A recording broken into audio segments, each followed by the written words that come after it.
Olá, meus amigos cosmonautas, sejam muito bem-vindos.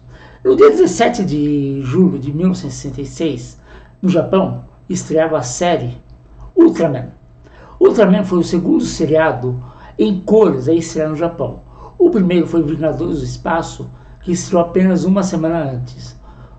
Vingadores do Espaço, o Marco Taishi no original. Agora, Ultraman revolucionou tanto o gênero Tokusatsu que é uma franquia que dura até hoje.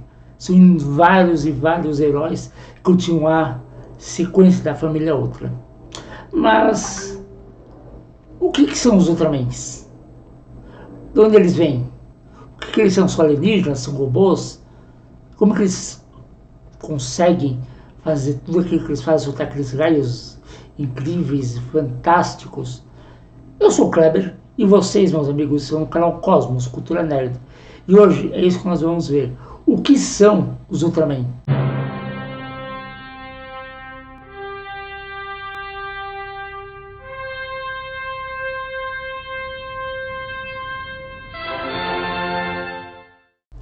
No seriado dos Ultraman, é dito que eles vêm da nebulosa M78, a Terra da Luz.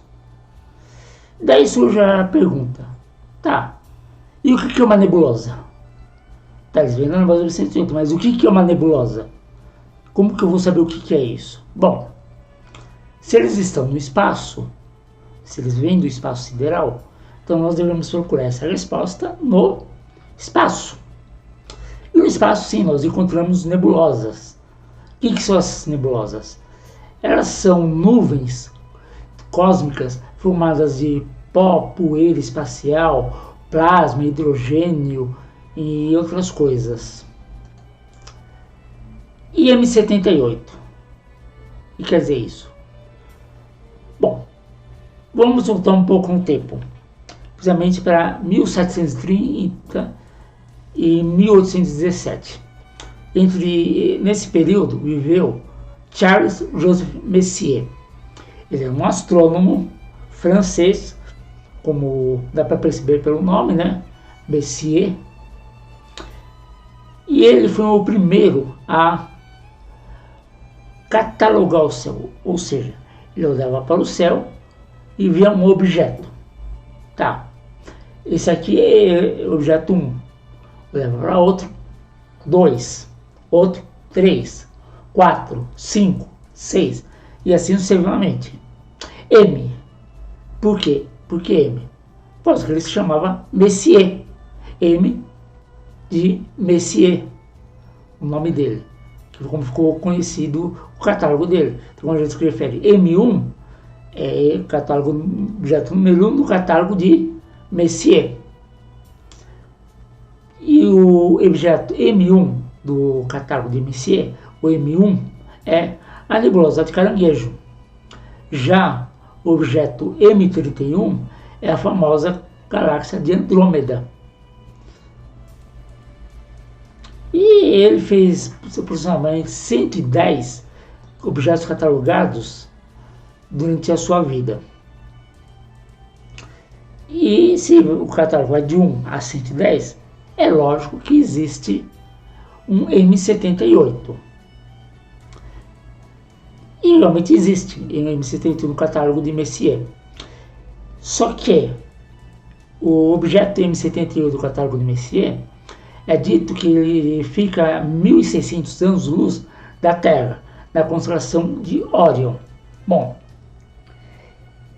aí tem um problema, porque no seriado Ultraman de 73 é dito que a Terra da Luz M78, no episódio 24, fala que a Terra natal dos Ultras fica a 3 milhões de anos-luz da Terra. Então, se M76 do catálogo de Messier, M78, perdão, fica a 1.600 anos da Terra, e na série diz que fica a 3 milhões de anos-luz, não pode ser o mesmo objeto celeste. Alguma coisa não bate. Bom, então vamos partir do pressuposto que o correto é o apresentado no seriado. E isso novamente é confirmado no filme de 2009, Mega Batalha na Galáxia Ultra, ia falar novamente que em 78 fica a 3 milhões de anos-luz da Terra. Agora, se nós vasculharmos o céu e procurarmos um objeto a 3 milhões de anos-luz da Terra, será que vamos achar alguma coisa? Sim, nós vamos achar. Vamos achar a nebulosa, aliás, nebulosa não, a galáxia do Triângulo.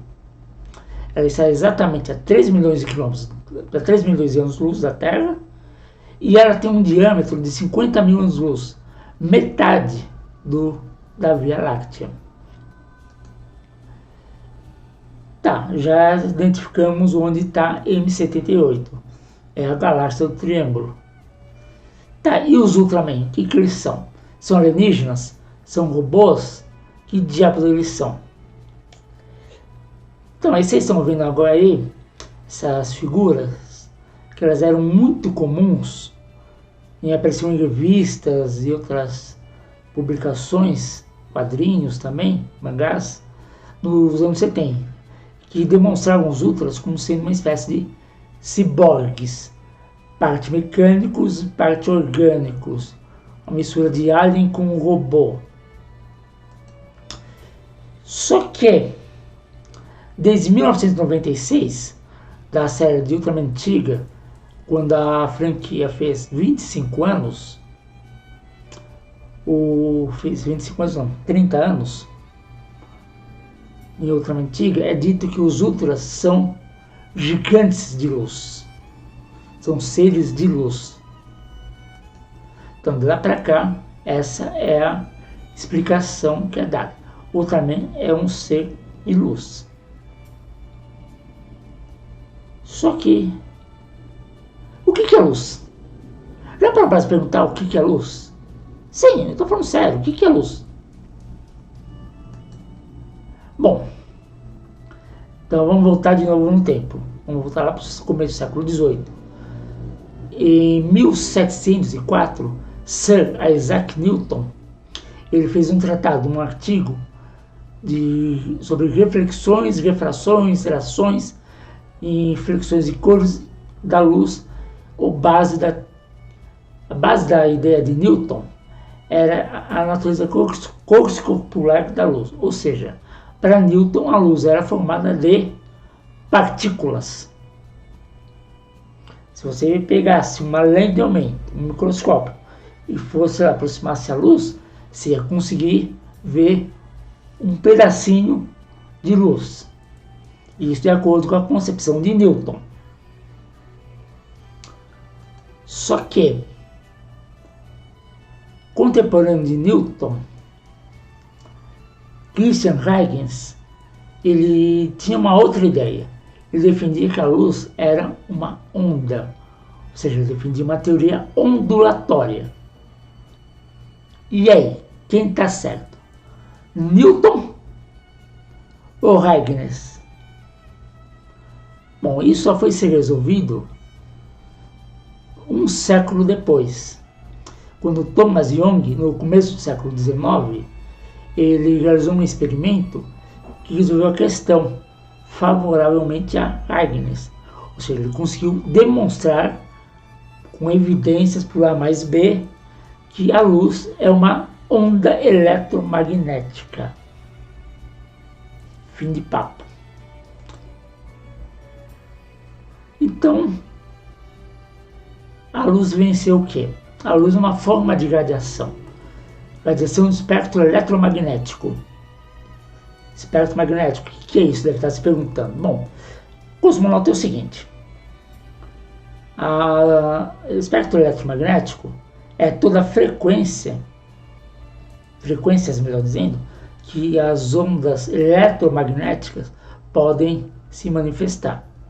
Como, por exemplo, a luz que vocês estão vendo aqui agora é uma frequência do espectro eletromagnético. Outra manifestação das ondas eletromagnéticas são as ondas de rádio, os raios-x, os raios ultravioleta. Os celulares funcionam com ondas eletromagnéticas e assim um monte de coisa. E a luz visível é uma faixinha estreita. É isso que vocês estão vendo, ó, tá vendo essa faixinha estreita aí do espectro? Isso é a luz visível. O resto do espectro são as outras coisas, como eu falei, as ondas de raio, raio-x, raio ultravioleta e por aí vai.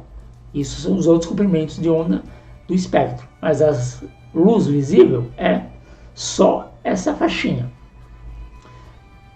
Bom, agora você me pergunta, tá, Kleber, e de onde que vem a luz?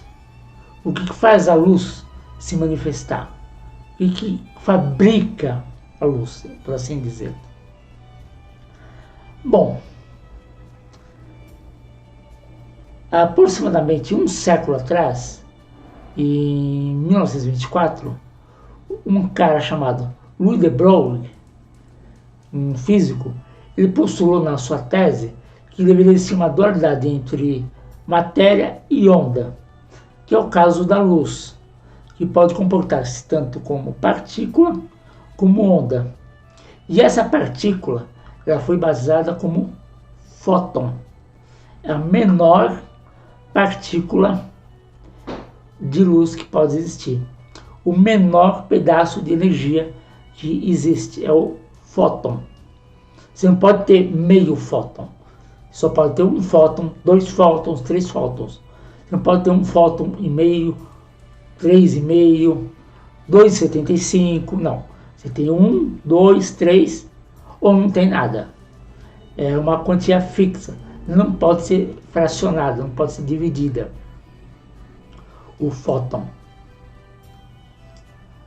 Bom, tudo que existe no universo, ele é composto por átomos.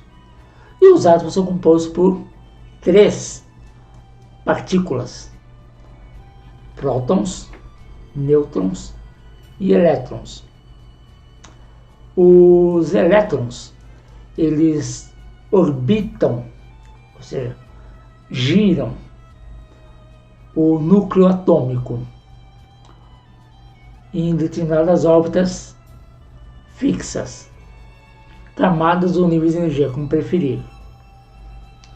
Quando um elétron ele sai de uma camada, um certo nível de energia maior para uma menor, ele emite um fóton, ele emite uma partícula de luz. E onde isso é feito? Bom, isso normalmente é feito em corpos que estão sendo submetidos a altas temperaturas, como o filamento de uma lâmpada, ou entre as estrelas, como o caso do Sol, onde a pressão, a temperatura é tão alta, de milhões, milhares de graus Celsius, que faz com que esses átomos faz com que os seus elétrons fiquem saltando de uma camada para outra, emitindo luz. Só que tem um problema. O fóton, ele não tem massa, ele não tem peso. E os ultras têm peso. Então eles não podem ser conhecidos apenas de fóton, apenas de luz, uma vez que eles possuem massa. Tá. Então, do que eles são feitos? Bom, se eles têm massa e eles são uma espécie de luz, então nós podemos postular que os ultras são feitos de algum tipo, alguma forma de vida, de energia, possivelmente algum tipo de plasma. Plasma. Não estou falando plasma de sanguíneo, não. Bom, vamos voltar para os tempos de escola, as aulas de ciência. Lembra lá, os estados da matéria? Sólido, líquido, gasoso. O gelo. O gelo o que é? Estado sólido. Se eu pego o gelo no estado sólido e forneço calor para ele, forneço energia para ele, o que vai acontecer com o gelo? Ele vai derreter. Ele vai passar do estado sólido para o estado líquido. Passou de um estado para outro. Tá, se eu pegar esse estado líquido, a água que formou do derretimento do gelo, e fornecer mais energia, o que vai acontecer? Essa água que está no estado líquido vai passar para o estado gasoso. Ou seja, a água virou gás, o vapor d'água. Tá, o que acontece no estado sólido?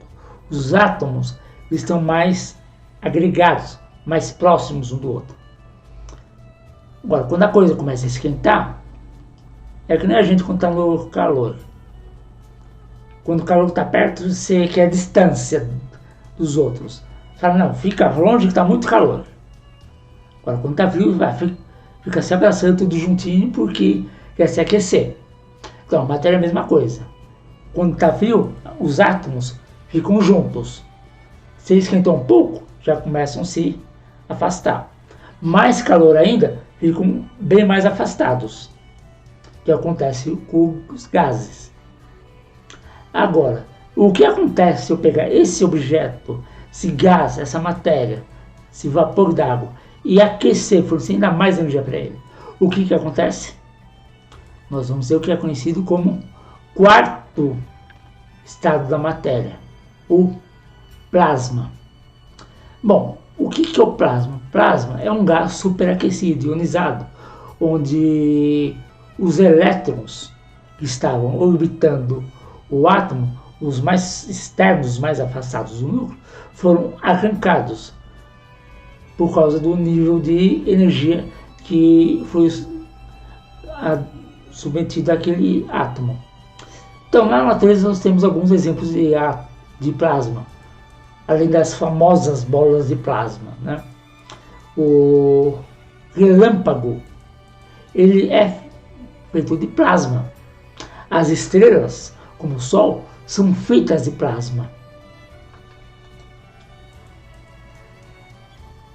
E em 1905, esse carinha aí, que vocês estão vendo, o Albert Einstein, ele criou uma equaçãozinha, uma fórmula, E igual a mc ao quadrado. Quer dizer o quê? Energia é igual a massa vezes velocidade da luz ao quadrado.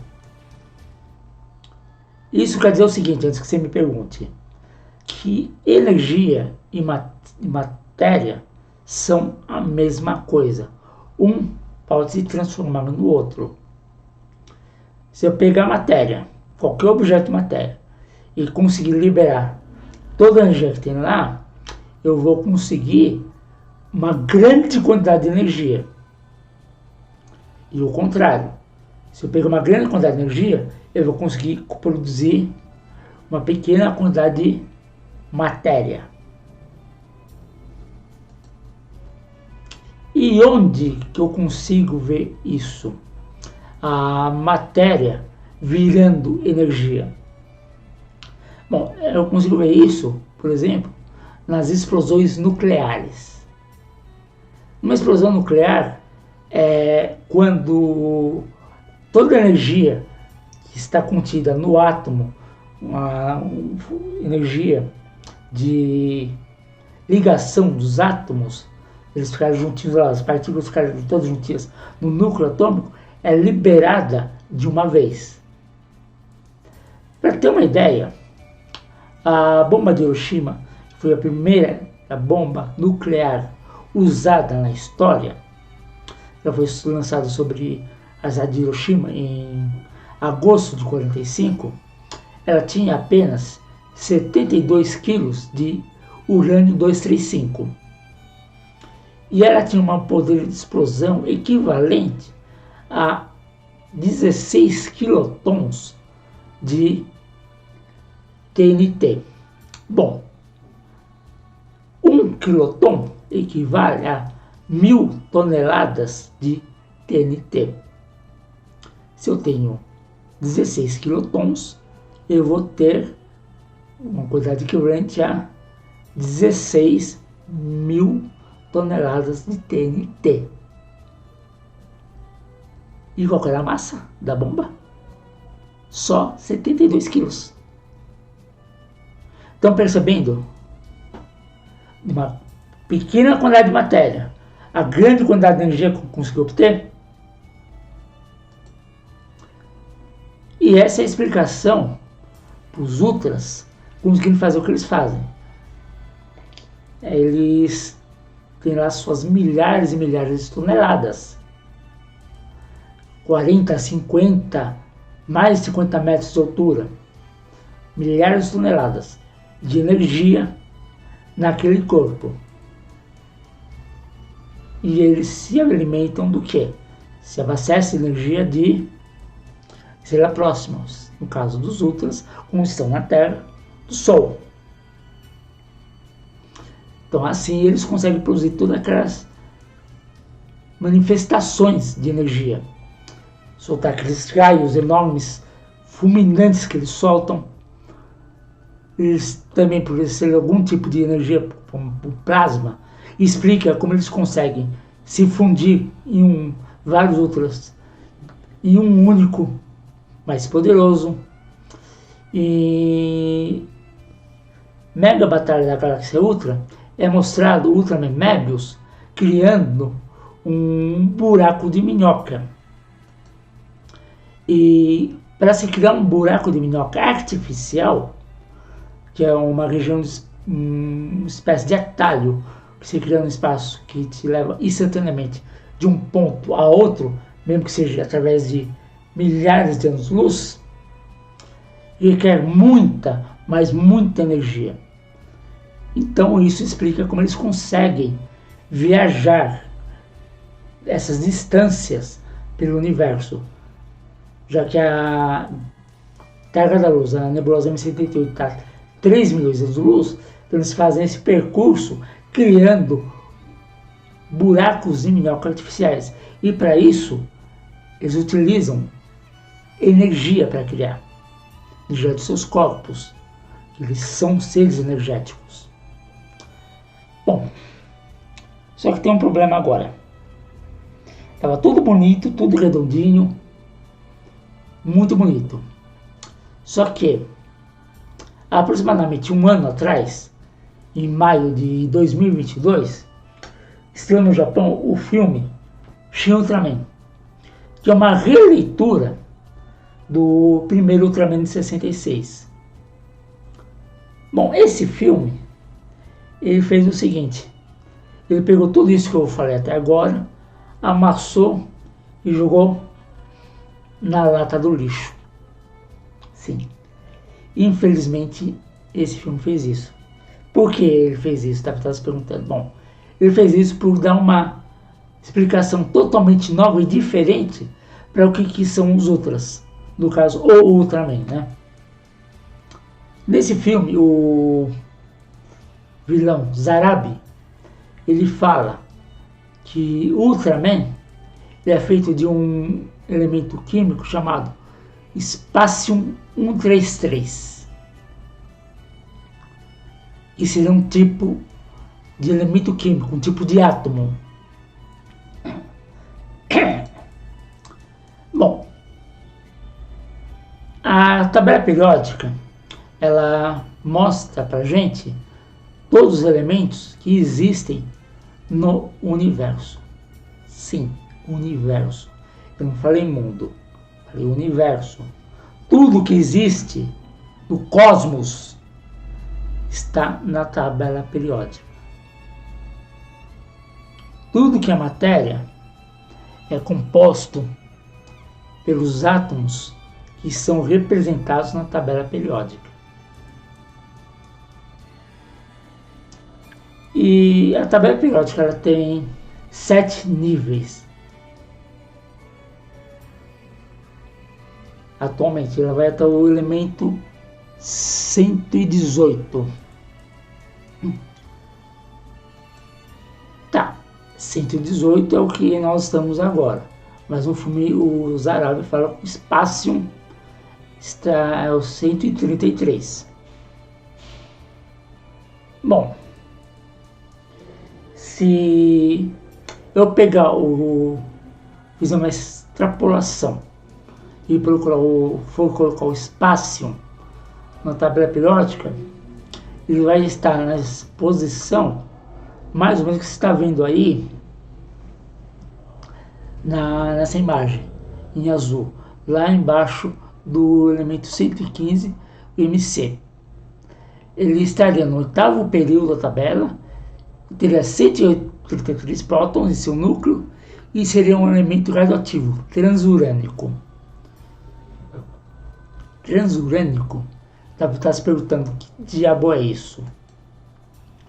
Bom, o urânio é o elemento número 92 da tabela periódica.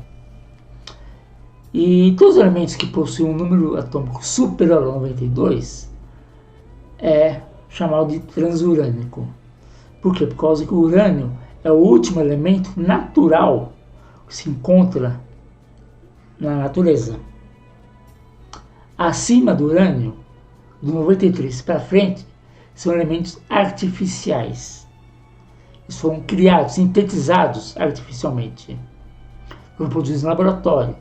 E apresentam um número atômico maior do que o urânio. Portanto, eles são todos elementos artificiais. Eles não são encontrados na natureza. Então, o Ultraman seria feito de um material radioativo. Então, isso explicaria os poderes dele.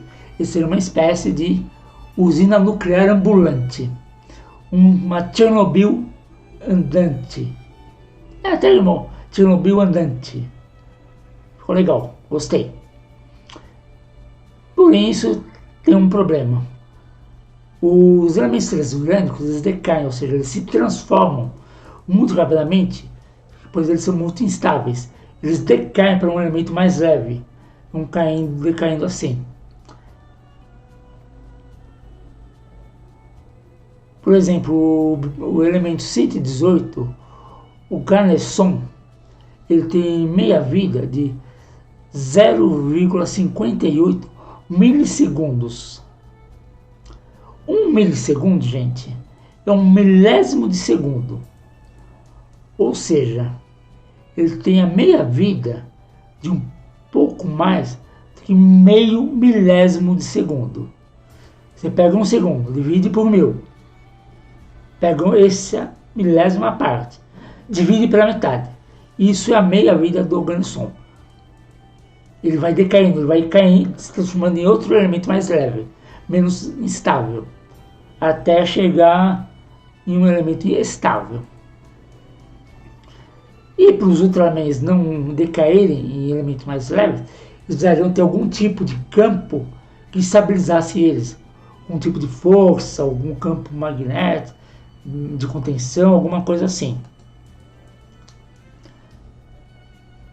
Bom, uma outra coisa que é falado nesse universo, nesse filme do ano passado, existe um multiverso. Eu já fiz um vídeo sobre multiverso, vou deixar ele linkado aqui e vocês depois vão lá e olhem direitinho esse vídeo sobre o multiverso. Mas, brevemente, existe uma teoria chamada de supercordas, teoria das cordas. Essa teoria, ela propõe a existência de não uma, não duas, não 3, nem 4 dimensões, mas um total de 11 dimensões. Isso mesmo, 11 dimensões. E a existência de universos paralelos também é uma interpretação possível. No filme é falado que ele consegue colocar coisas na dimensão da Brana de Planck, que é preciso localizar sua posição dentro dessa dimensão. Bom, se nós temos um universo com 11 dimensões, provavelmente essa dimensão de Brana de Planck seria apenas mais uma dessas 11 dimensões. E Planck está se fazendo uma homenagem a Max Planck, que foi um físico que na virada do século XX, ele foi um dos primeiros a propor, dar início a que hoje nós conhecemos como mecânica quântica.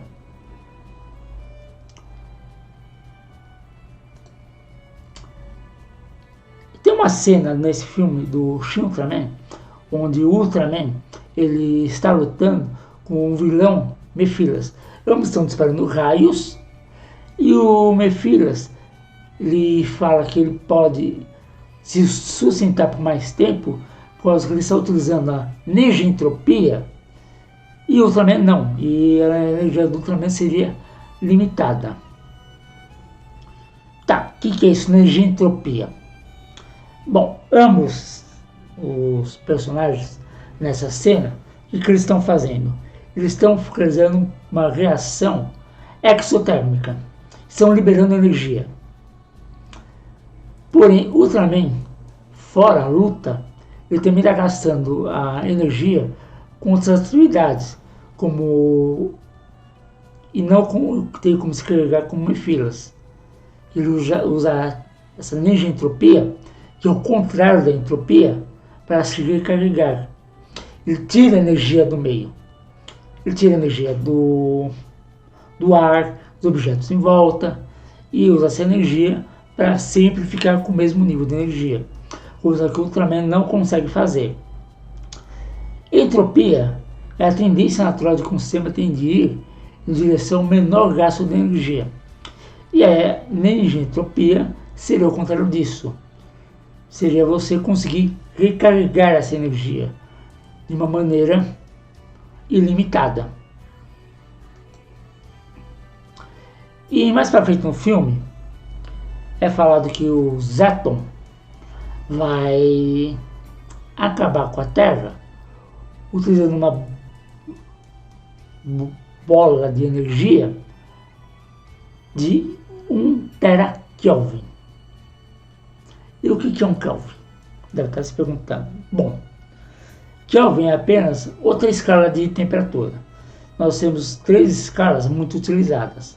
A Celsius, que nós utilizamos aqui no Brasil, a Fahrenheit, que é utilizada principalmente em países de língua inglesa, como Estados Unidos, Inglaterra e alguns outros países, e a Kelvin, que é considerada a escala absoluta, a escala científica. 0 Kelvin é o zero absoluto, onde todo e qualquer movimento atômico é cessado. O átomo tem nenhum movimento, os elétrons param de vibrar, qualquer movimento cessa. Isso equivale à temperatura de menos 273,15 graus Celsius. Então, menos 273,15 é igual a 0 K, 0 Kelvin. Então, 1 terakelvin seria 10 elevado a 12 K, ou seja, 1 trilhão de graus. A exemplo de consideração, o nosso Sol tem uma temperatura de apenas 6.000 graus Celsius. E aqui está falando de uma temperatura de 1 trilhão de graus. Percebeu a diferença? 6.000, 1 trilhão.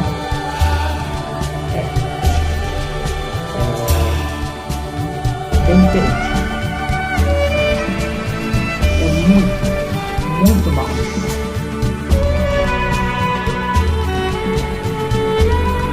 Então eles fazem alguns cálculos e conseguem fazer uma maneira de salvar a Terra. Só que aí eu teria que acessar as suas dimensões extras, como é falado no filme.